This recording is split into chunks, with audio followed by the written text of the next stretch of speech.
Hello दोस्तों, हमारी class है शिक्षण अभिरुचि। हम शिक्षण अभिरुचि में 20 प्रश्नों को हल करेंगे। देखिए, शिक्षण अभिरुचि के महत्वपूर्ण 20 क्वेश्चंस। पहला है, शिक्षण का उद्देश्य।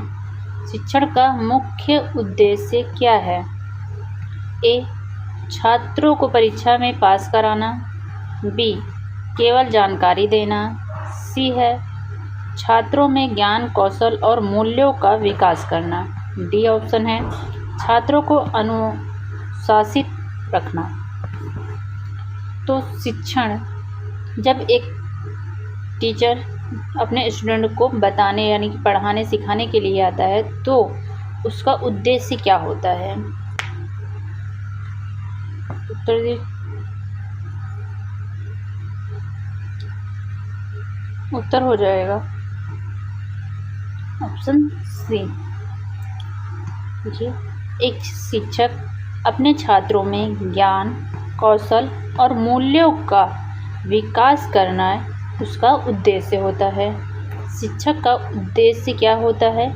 अपने स्टूडेंट में ज्ञान भरना, उनको हर एक क्षेत्र में कुशल बनाना, उन्हें सभी विषयों पर या सामाजिक ज्ञान के बारे में बताना, सिखाना, वही और उनका विकास करना ही क्या होता है? उद्देश्य।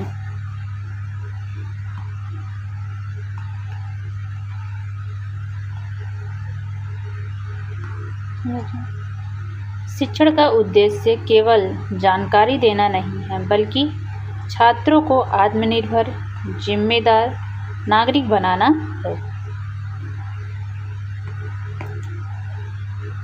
देखिए, नंबर 2 है, शिक्षण की सबसे महत्वपूर्ण विशेषता क्या है? ए है, यह एक निष्क्रिय प्रक्रिया है। शिक्षण क्या है? एक निष्क्रिय प्रक्रिया है। या यह एक उद्देश्यपूर्ण और स्वोद्देश्य प्रक्रिया है। सी है, यह एक नियोजित प्रक्रिया है।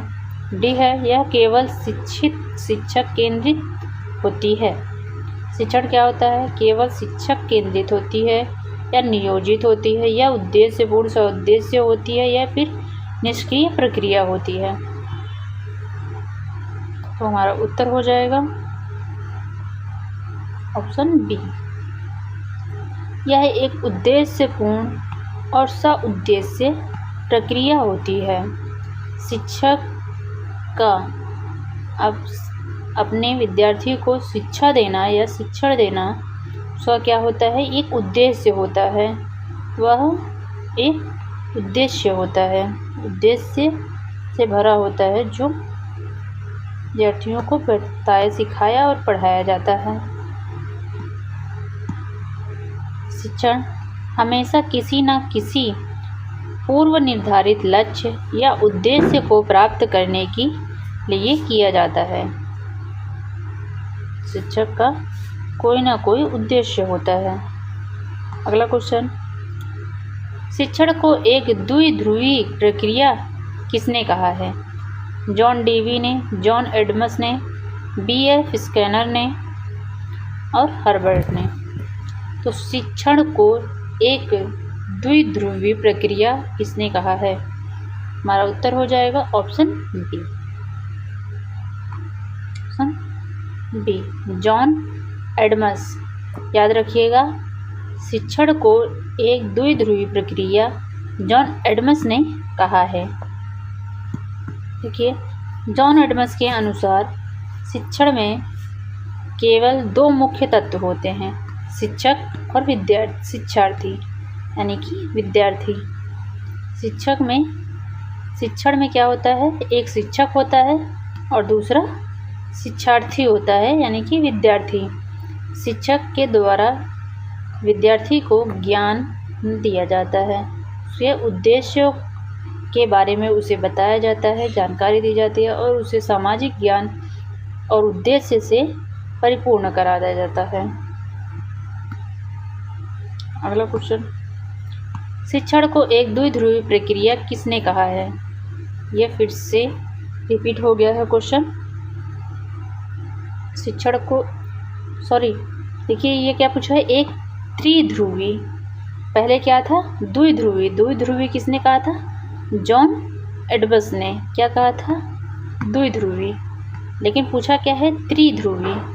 त्रिध्रुवी प्रक्रिया किसने कहा है? तो बताइए, जॉन एडम्स ने तो द्विध्रुवी प्रक्रिया कहा है, तो BF स्किनर ने कहा है, जॉन डीवी ने कहा है, या फिर हर्बर्ट ने कहा है? हमारा उत्तर हो जाएगा option C, John Dewey. John Dewey ने क्या कहा है? त्रिध्रुवी प्रक्रिया कहा है। क्या कहा? त्रिध्रुवी प्रक्रिया। द्विध्रुवी किसने कहा है? जॉन एडम्स ने। याद रखिएगा, इम्पोर्टेंट, द्विध्रुवी जॉन एडम्स ने और त्रिध्रुवी जॉन डीवी ने। देखिए उल्टा, डीवी डी से द्वितीय होता, लेकिन डीवी द्वितीय के नहीं है, किसके हैं? त्रि के हैं, और एडम्स किसके हैं? द्वि के, और जॉन दोनों लोग हैं। आगे देखिए, जॉन डीवी के अनुसार शिक्षण में 3 मुख्य तत्व होते हैं। कौन कौन? जॉन डीवी के अनुसार कौन कौन होता है? शिक्षक, शिक्षार्थी और पाठ्यक्रम। यानी कि जो उनको पढ़ाया सिखाया जाता है, या सामाजिक वातावरण, जो समाज का वातावरण होता है जिसके अनुसार पाठ्यक्रम बनता है, और पाठ्यक्रम जो शिक्षार्थियों को सिखाया जाता है, और सिखाने वाला कौन होता है? शिक्षक। ये तीनों क्या होते हैं? मुख्य तत्व होते हैं। और जॉन एडम्स ने क्या कहा है? शिक्षक और शिक्षार्थी सिर्फ 2 ध्रुव माना है, और जॉन डीवी ने शिक्षक, शिक्षार्थी और पाठ्यक्रम को त्रिध्रुवी कहा है। अगला क्वेश्चन, शिक्षण एक कला है, यह कथन किस पहलू पर जोर देता है?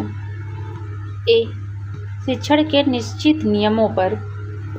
शिक्षण एक कला है, यह कथन किस पहलू पर जोर देता है? शिक्षण के निश्चित नियमों पर, शिक्षक के व्यक्तिगत कौशल पर, रचनात्मक और अनुभव पर।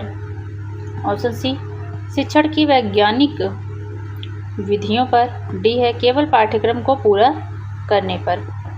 तो हमारा उत्तर हो जाएगा ऑप्शन बी। हमारा उत्तर हो जाएगा ऑप्शन बी, शिक्षक के व्यक्तिगत कौशल पर शिक्षण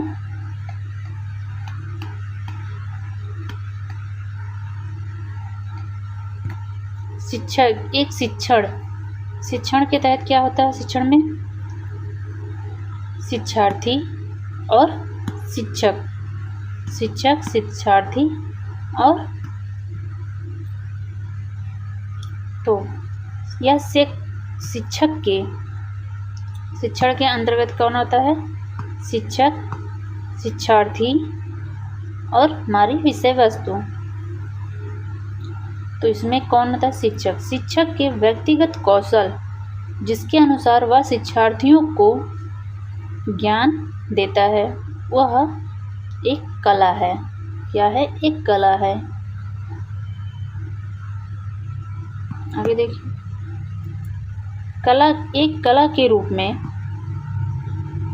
शिक्षण में शिक्षक की शिक्षण शैली छात्रों के साथ भावनात्मक जुड़ाव और प्रेरणा देने की क्षमता शामिल होती है। शिक्षण क्या है? एक कला है। यह शिक्षक के व्यक्तिगत अनुभव पर जोर देती है। ये देखिए, शिक्षण एक विज्ञान है, यह कथन किस पहलू पर जोर देता है? शिक्षण एक कला है, यह किस पहलू पर जोर देता था? शिक्षक के व्यक्तिगत अनुभव पर, व्यक्तिगत कौशल पर। और शिक्षण एक विज्ञान है, यह कथन किस पहलू पर जोर देता है? ए, शिक्षक की सहज प्रवृत्ति पर, बी शिक्षक के व्यक्तिगत अनुभव पर, सी शिक्षण के निश्चित नियमों, सिद्धांतों और व्यवस्थित तरीकों पर, और डी है केवल छात्रों की रुचि पर। हमारा उत्तर हो जाएगा ऑप्शन सी। हमारा उत्तर क्या हो जाएगा? ऑप्शन सी, शिक्षण के निश्चित नियमों, सिद्धांतों और व्यवस्थित तरीकों पर। शिक्षण एक विज्ञान है, तो शिक्षण एक विज्ञान है, यह कथन किस प्रकार सही होता है? शिक्षण के निश्चित नियम हों, उन शिक्षण का एक सिद्धांत हो और शिक्षण देने के लिए एक व्यवस्थित तरीका हो, तब जाके शिक्षण पूर्ण होता है, और यह एक विज्ञान है। आगे देखिए क्या कहता है।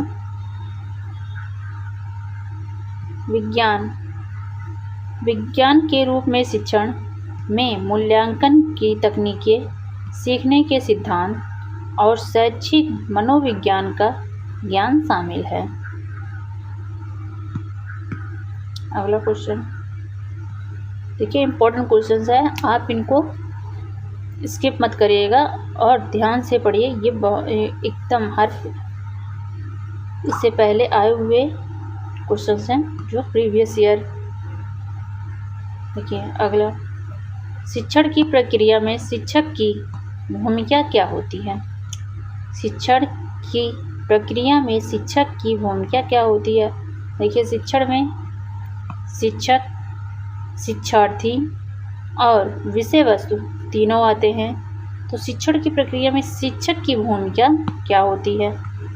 ए तानाशाह की, बी केवल जानकारी देने की, सी सुविधादाता और मार्गदर्शक की, डी निष्क्रिय दर्शक की। तो हमारा उत्तर क्या हो जाएगा?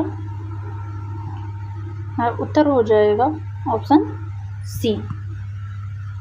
शिक्षण में एक शिक्षक की भूमिका होती है सुविधादाता, यानी कि विषय वस्तु में, या फिर एक शिक्षार्थी को क्या परेशानी है, क्या दिक्कत है, उसे पाठ्यक्रम में क्या दिक्कत आ रही है, क्या परेशानी है, वह उसका मार्गदर्शक बनता है। उससे हर प्रकार की जितना उससे पॉसिबल हो सकता है पढ़ाई के क्षेत्र में व्यवस्थित रूप से वह उसे सुविधा प्रदान करता है और उसका मार्गदर्शक करता है। शिक्षक एक शिक्षार्थी का क्या करता है? मार्गदर्शक होता है, वह उसे मार्ग दिखाता है। तो ऑप्शन सी हमारा सही है।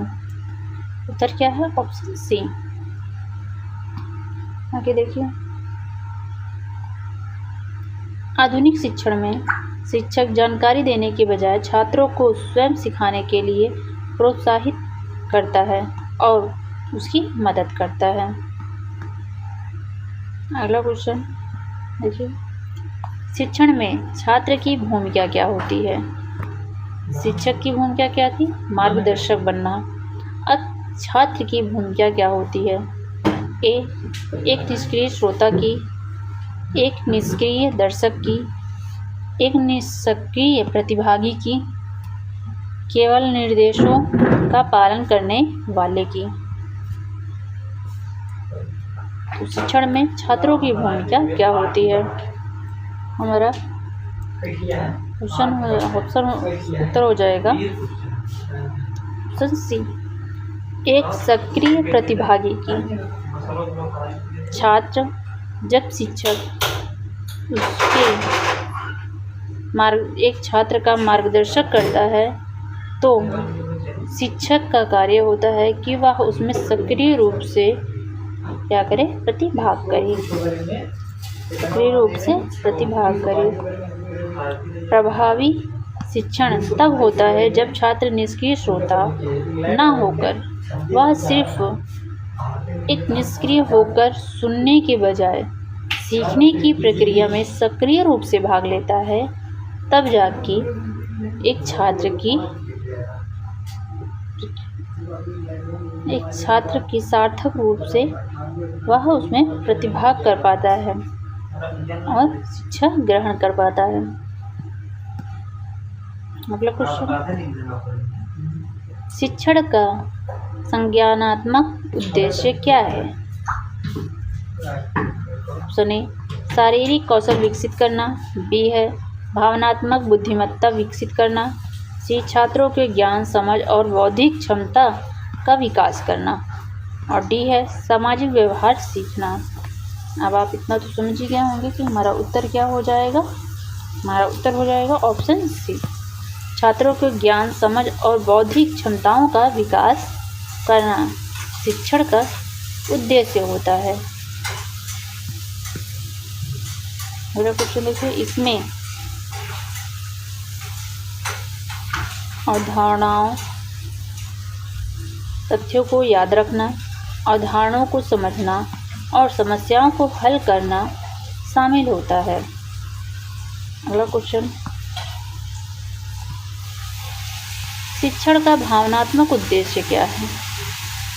बौद्धिक विकास करना, शारीरिक विकास करना, छात्रों के भावनात्मक, नैतिक और सौंदर्य बोध का विकास करना।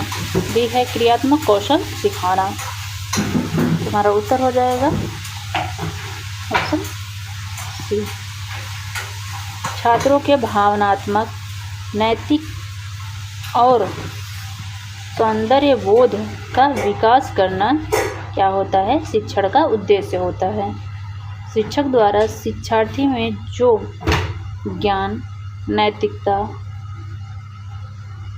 का विकास कराया जाता है उसे क्या कहते हैं? शिक्षण। इसमें भावनाओं को नियंत्रित करना, दूसरों के प्रति सहानुभूति रखना और मूल्यों को अपनाना शामिल होता है। क्या है? शिक्षण। शिक्षण का मनोगत्यात्मक उद्देश्य क्या है?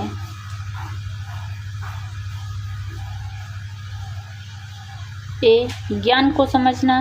बी है छात्रों में शारीरिक और क्रियात्मक कौशल का विकास करना। सी है भावनाओं को नियंत्रित करना। और डी है सामाजिक संबंध बनाना। शिक्षण का मनोज्ञात्मक यानी कि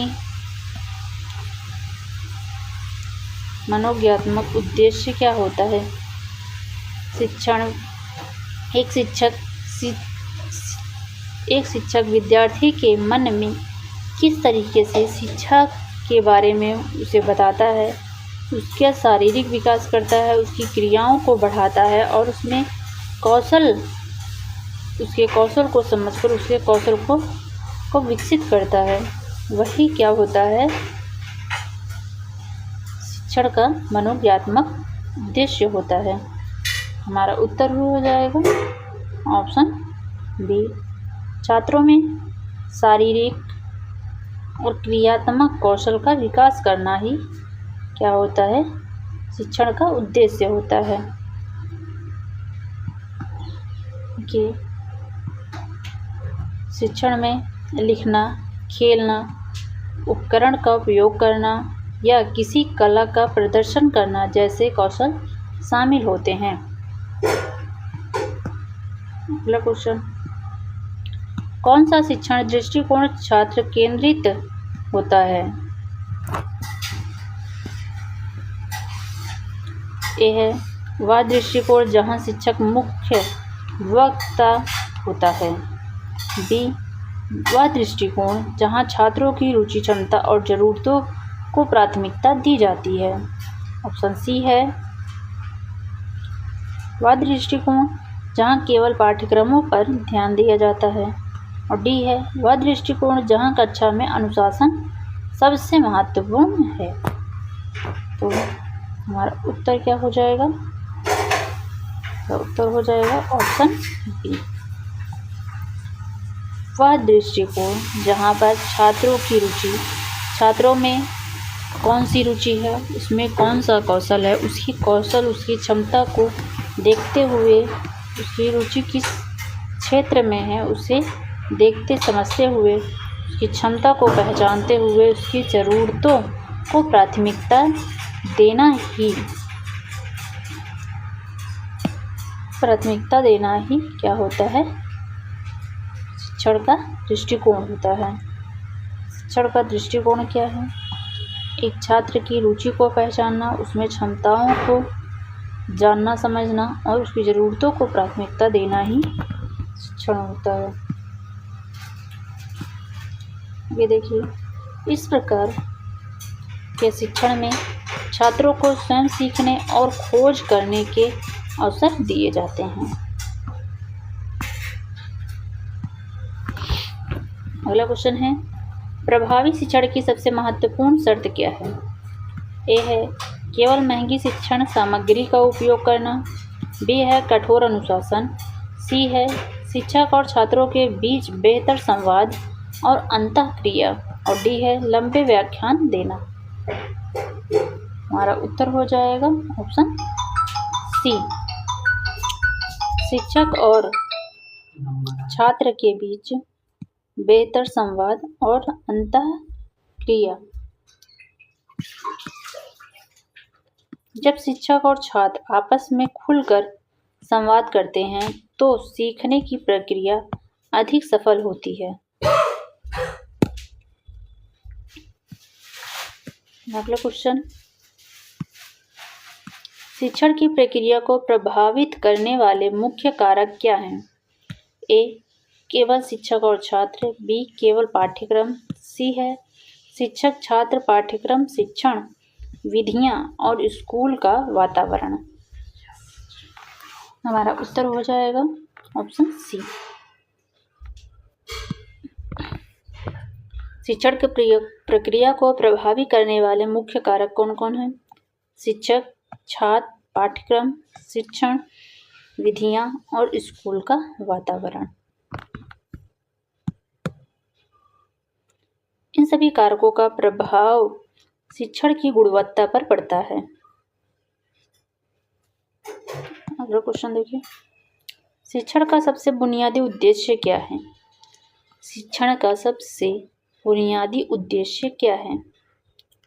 ए छात्रों को नौकरी के लिए तैयार करना, बी व्यवहार में अपेक्षित परिवर्तन करना, सी केवल जानकारी देना, डी छात्रों को समाज से अलग करना।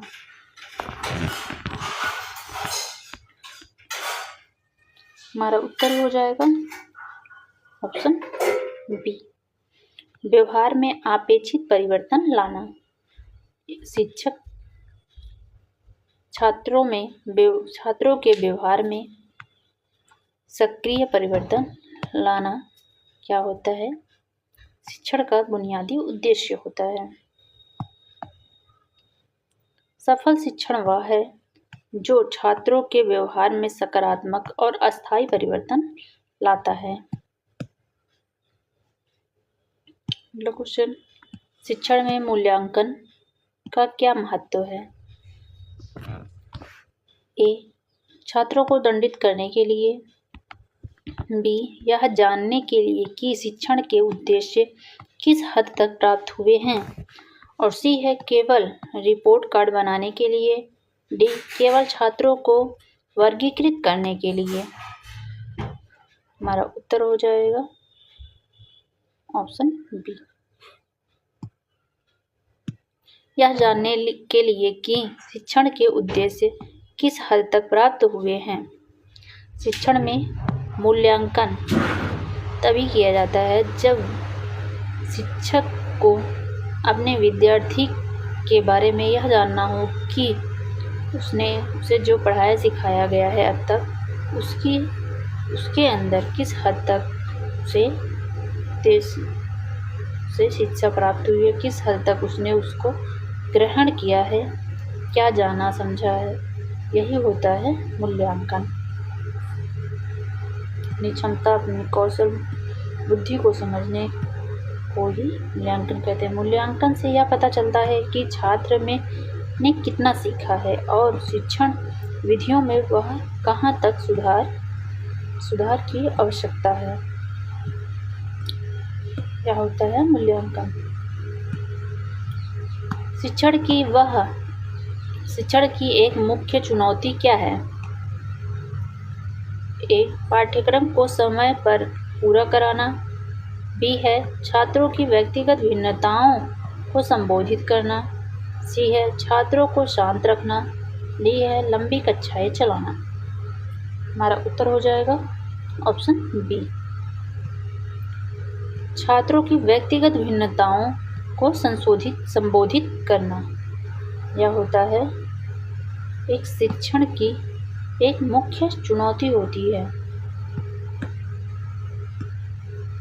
हर छात्र सीखने की गति, क्षमता और शैली में अलग अलग होते हैं, इसलिए सभी के लिए एक ही विधि प्रभावी नहीं होती है।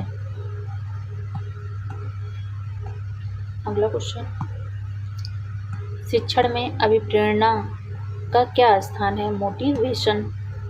शिक्षण में मोटिवेशन यानी कि अभिप्रेरणा का क्या स्थान है?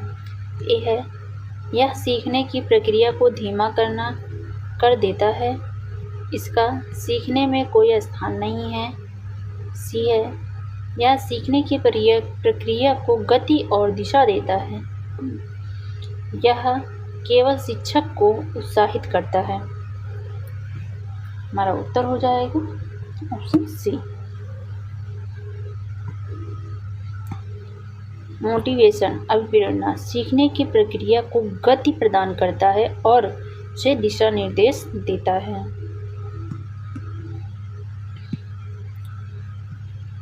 प्रेरित छात्र सीखने के लिए अधिक उत्सुक और सक्रिय होते हैं। मोटिवेशन देने पर, उनमें जोश भरने पर।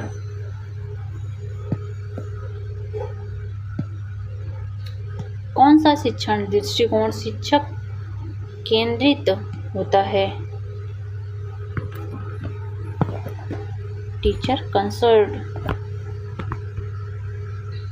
ए वह दृष्टिकोण जहां छात्र खोज करते हैं, वह दृष्टिकोण जहां शिक्षक मुख्य वक्ता होते हैं और छात्र निष्क्रिय श्रोता होते हैं। सी वह दृष्टिकोण जहां समूह में काम किया जाता है। डी वह दृष्टिकोण जहां छात्रों की रुचि को प्राथमिकता दी जाती है। शिक्षण के दृष्टिकोण से एक शिक्षक को कहाँ अपना ध्यान केंद्रित करना चाहिए? तो हमारा उत्तर हो जाएगा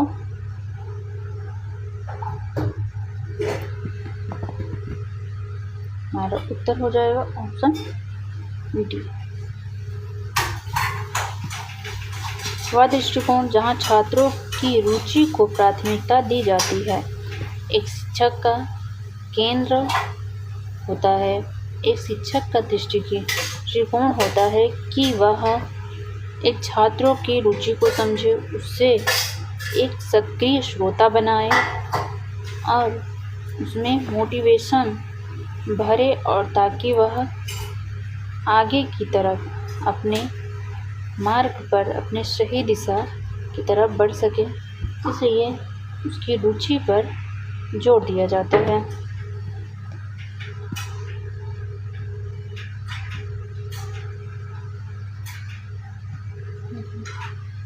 इसमें व्याख्यान विधि का सबसे अधिक उपयोग होता है। शिक्षक के द्वारा जो व्याख्यान होता है, पाठ्यक्रम होता है, वह विद्यार्थियों को सिखाया पढ़ाया जाता है, उसका अधिक रोल होता है। देखिए हमारा अगला और लास्ट क्वेश्चन है, शिक्षण को एक सतत प्रक्रिया क्यों कहा जाता है? ए क्योंकि यह केवल स्कूल में होती है, क्योंकि यह केवल एक निश्चित अवधि के लिए होती है। सी है क्योंकि यह जीवन भर चलती रहती है। और डी है क्योंकि यह केवल सैद्धांतिक है। कौन? शिक्षण। शिक्षण एक सतत प्रक्रिया है, ऐसा क्यों कहा जाता है? क्योंकि यह जीवन भर चलती रहती है। ऑप्शन सी, जब हम शिक्षा ग्रहण कर आगे बढ़ते हैं और अपने आने वाले दिनों में पढ़ते हैं, तो हम अपने जो पढ़ा, जो सीखा, जो समझा है, जो ज्ञान कौशल हमने ग्रहण किया है, वही आगे हमें ज़िंदगी में बढ़ने के लिए, जीवन जीने के लिए मदद करती है। तो यह जीवन भर चलती रहती है। ऑप्शन सी सही है। ये व्यक्ति औपचारिक शिक्षा के बाद भी अपने अनुभवों और वातावरण से सीखता रहता है।